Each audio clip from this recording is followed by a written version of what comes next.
Ciao, fellow Vita comrades, and welcome! Today I would like to introduce you new member of the Zealous Chuck handheld family, PowKiddy X55. I already seen some not so encouraging reviews, so is it really that bad or is it worth buying? Let's investigate! First and foremost, huge thanks to GoGameGeek for sending this product for honest review, it's greatly appreciated. All the opinions are my own, of course. They got a lot of cool gadgets on their website, link is down below, we'll get to it later in the video. Now to the PowKiddy. Not sure who came up with his name, but it's pretty lame. Anbernic sounds like something from Mendeleev periodic table. Retroid Pocket sounds like you know what to expect, but PowKiddy? Come on man, what was you thinking? So PowKiddy X55. Main attraction of this device is the 5.5 inch 16:9 IPS LCD with a resolution 1280x720. In other reviews, I've seen they had a really dim screen. Mine is not as bad, but it's not good either. I'm not gonna lie, I would have expected something of a high quality, but it is what it is. It's definitely not suitable for outdoor playing, but if you wanna play inside, like at home, or maybe while you're traveling, like by bus or train, I think that's gonna do the job. This is on the max brightness compared to the Vita and to the Switch. The viewing angles are also pretty bad, but we are skipping ahead. First we need to check out the build quality. The device smells pretty good, it reminds me of something, but I couldn't figure out what it was. Size is almost identical to the Switch Lite, which has also 5.5 inch screen. X55 is a bit thicker and it has a better grip because of these bumps at the bottom, and it fits into my larger hands very comfortably. It has also Switch style clickable joysticks. They are actually very usable, I just hope they are not gonna start drifting down the road. Face buttons are not bad. D-pad is a bit on the larger side, definitely not as good as on the Vita, Switch or Miyoo Mini. These are all very high quality D-pads, but clearly we cannot expect miracles as this device is relatively cheap considering price to performance ratio. Which is why I guess they have used these crazy micro switches, or what are they, on all the other buttons. All the triggers, bumpers, start, select, volume, they sound and feel terrible. Plus there is some hollow space inside the device and it is amplifying the clicking sounds even more. I'm not a fan, I wish they could have used something less irritating. The only color they offer is blue, but it's more like a dark satin blue or something. Here I'm comparing it to a bunch of other blue things that I found lying around the house. None of them matched exactly. Also guys, if you are enjoying these videos, like and subscribe because there is certainly more to come. On the bottom side of the device there are 2 speakers and 2 micro SD cards, one for ROMs and one for OS. On the top, power, reset, headphone jack, 2 USB-C and 1 mini HDMI out. Now let's boot up the device, shall we? It is running Linux based OS, it has 2 gigs of RAM, quad-core CPU at 1.8 GHz, RK3566 chipset and 4000 mAh battery. I actually like this software, this stock firmware it is running. It's pretty straightforward and you can see they put some thought into it. Customizability is very high. I had to immediately change the background music for something more enjoyable, because at the beginning you're gonna spend a lot of time digging through the options and I definitely wanna listen to something that won't drive me crazy. Like PS Vita tunes. You can pick from 5 themes. I like the first one the most, but the Switch inspired is also pretty neat. When you press start, main menu comes up, there's like your main settings for everything. Emulate, game, user interface, Bluetooth, Wi-Fi, sound, game collection, updates, etc. When you press select, quick access menu comes up. It changes when you press it inside the category or inside the game.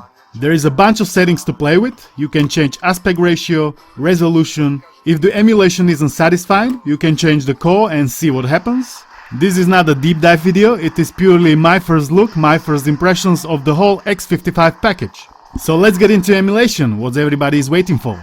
I was most interested in the higher end emulation, I wanted to see how far we can push it.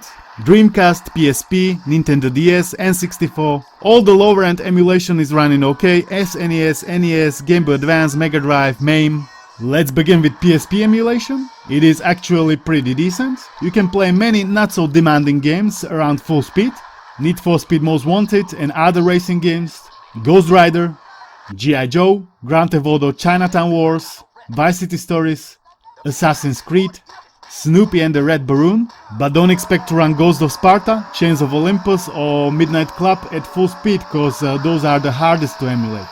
Sometimes I've noticed there were some tiny lines alongside the edges of the screen, but when I tried the game again, they disappeared. PSP Emulation is decent, as I said, considering its power. This is what you can expect straight out of the box, no tweaks. I guess with updates, tweaks or with custom GelOS firmware, it can get even much better. I was even trying to update to GelOS, I couldn't do it through system settings, and when I downloaded it manually and put it into update folder, it didn't trigger it after the reboot. I was playing with it for like 15 minutes. I was trying to zip it, unzip it, put it inside the folder, outside the folder, but nothing helped. I'm still not sure what I'm doing wrong, but as soon as I figure it out, I'll post an update.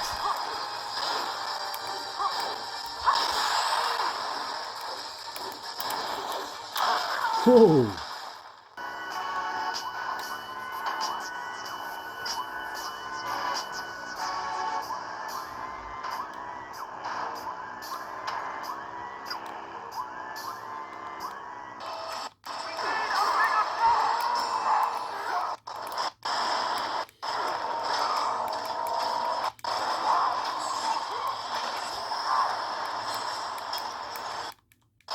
Dreamcast Emulation, same thing here. Easier to emulate games can run full speed out of box. Marvel vs Capcom 2, Gigawing 2, Donald Duck going quacker, Mortal Kombat Gold, Res. Even Resident Evil Veronica was running surprisingly good.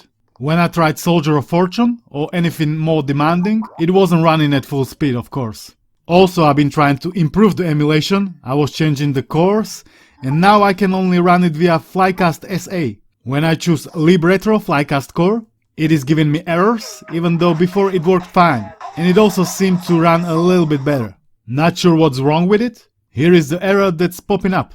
If anybody got any idea, let me know down below. Also, sometimes Mortal Kombat Gold audio was a bit messed up, there were no sound effects, just music.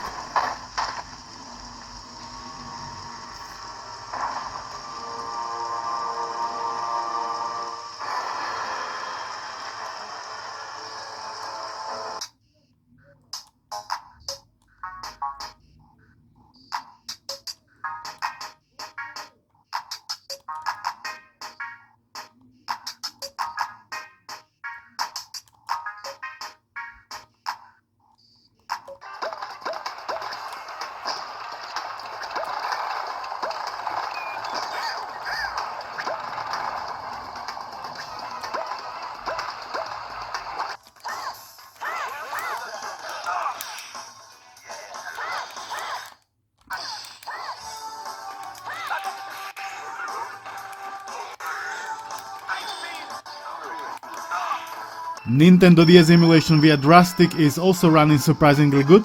I was expecting it to run worse, but nope, it was running everything I threw at it absolutely fine.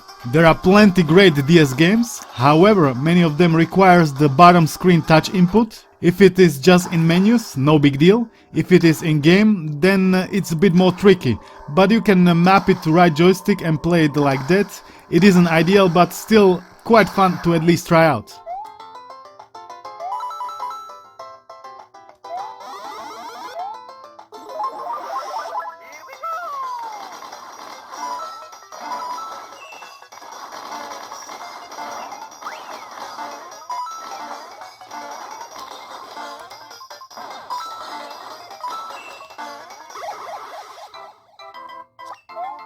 N64 Emulation, this one was kinda mixed bag experience. Super Mario 64 was running fine, Ocarina of Time a bit slower, but anything more demanding is not playable, like GoldenEye or Perfect Dark. To me it seemed N64 Emulation was worse than Dreamcast, not sure why. I've tried to play with the cores, you know, to change it up a little bit, but it was almost the same. I've seen it running on the same chipset, but much better, so I guess it just isn't optimized properly. Either way, N64 Emulation isn't as exciting for me as PS1 Emulation. And this one is of course running at full speed. Even weaker chipsets can do it, so it is no surprise.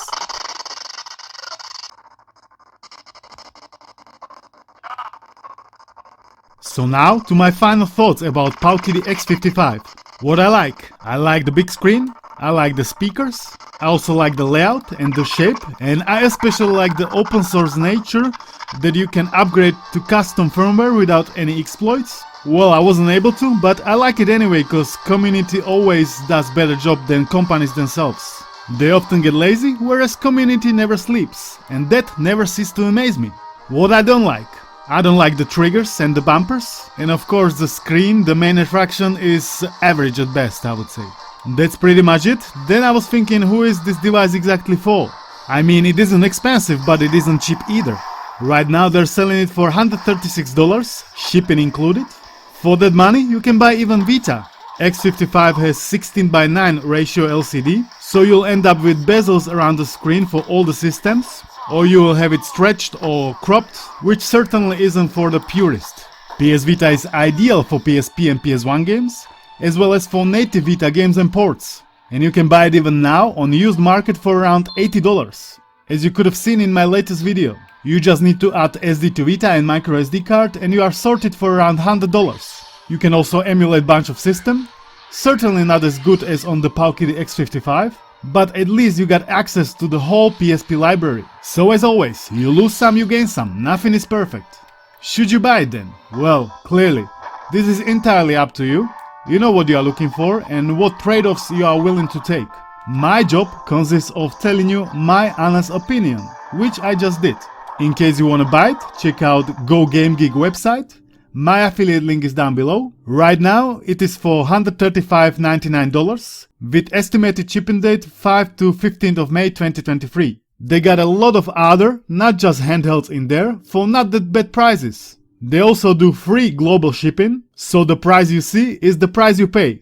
Plus no EU tax, which is also a big benefit, cause now everybody wants to add tax on top of everything, and that sucks. Often they also offer different kind of deals that are shown when you click on the device itself. Like, subscribe if you enjoyed this video. Thanks to GoGameGeek for sending it over. Thanks to you for watching. Thanks to members for support. I'll catch you in the next one. Peace out.